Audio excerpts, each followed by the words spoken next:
if you don't believe in God and heaven and all that, why don't you just go out raping and murdering as much as you want? And I say, I do, which is not at all. And that's a scary prospect that some people, they think that there's no point in being good without a God. And that's quite a big school of thought that people take that to the nth degree. That go, and my worry is that if you're only not murdering because you think God's watching, that's scary. Yeah, like it's the purge. That's a very sad statement. If you don't believe in heaven and hell, then why wouldn't you just go around killing and raping? The answer is because I don't want to. Oh, that is scary. Because you don't want to, and when you do want to, you see the problem here? It's very nice that people are decent when they feel like being decent. That doesn't make for a safe or predictable society. That right there, that is the whole problem. Why do I need religion? Why do I need God? Why do I need heaven and hell? I don't like killing and I don't like stealing, so I'm fine. No, that is not fine. What happens when you're in a bad mood and you do feel like killing? What stops you?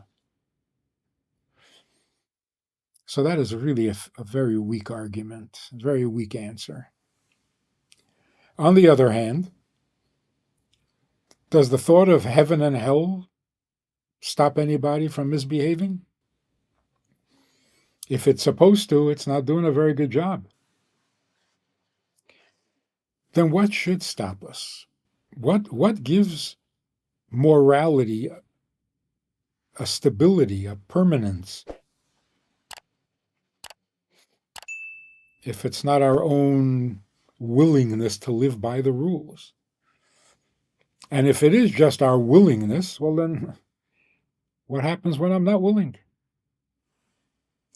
What happens when I run up against a law that I don't like? Then it's a free-for-all.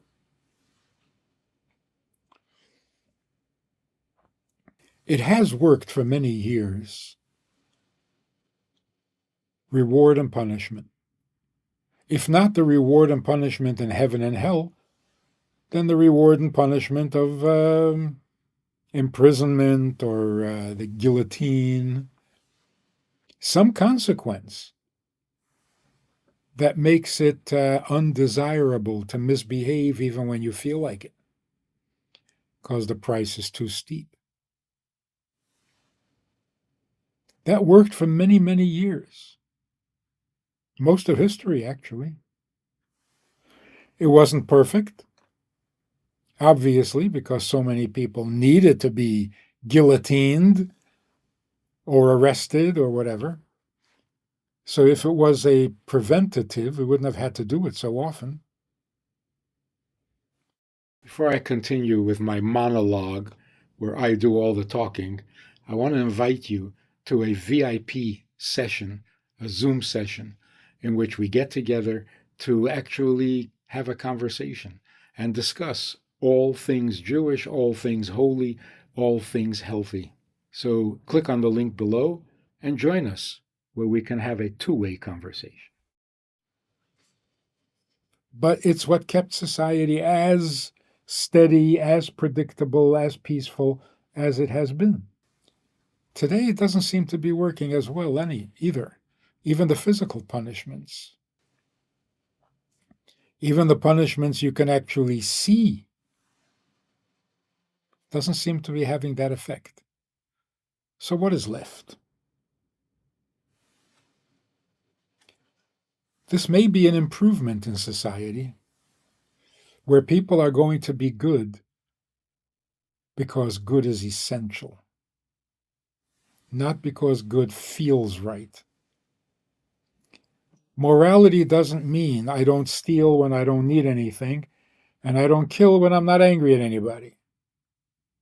Thou shalt not murder means when you want to, and you think you have a good reason to, and you are severely tempted to, that's when you do not.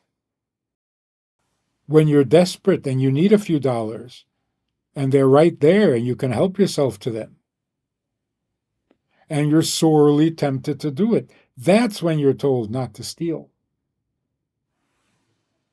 But what will keep you from doing it? How do you go against your own temptation, your own desire, your need? There's only one way, really, in an ideal utopian sense. The recognition that this is not my world, not my life, not even my existence. It's not about me to begin with. So the fact that I have a passion is not so impressive. Every child has a passion. I want it now. I have to have it. And you're sitting there looking at him thinking, you don't need it. You don't have to have it. What are you talking about? You're just being a child. Well, we grow up and we're still children. Only our desires and our passions have moved on to bigger and worse things. But you're being a child. I have to, No, you don't. It's not even about you. There's a creator who has a purpose for a vast eternal plan, and that plan has to happen, that plan has to work, and we're part of that plan, an active part of that plan, because we have free choice. But that's what it's all about. One of the problems is that we're too impressed with our own need, wants, thoughts, opinions, as if that's a holy and inviolate necessity. Don't take yourself so seriously. And this is happening today as we speak. I don't need. My life is not that necessary. I like it.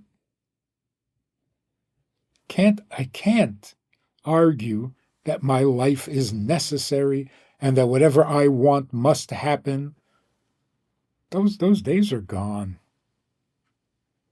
That attitude is gone. And what is left? Some vast eternal plan. And we're struggling with it. Some people think it's saving the planet, the environment, peace, total acceptance, some cause bigger than ourselves, where no amount of passion can be the decision, because the issues are much bigger than me and my passions. That's a motivation. That's the truth. And that's why it's more likely to work than the threat of punishment or the enticement of reward. If you enjoyed this conversation or this topic, and you're looking for more information, or you want to hear it again from another angle,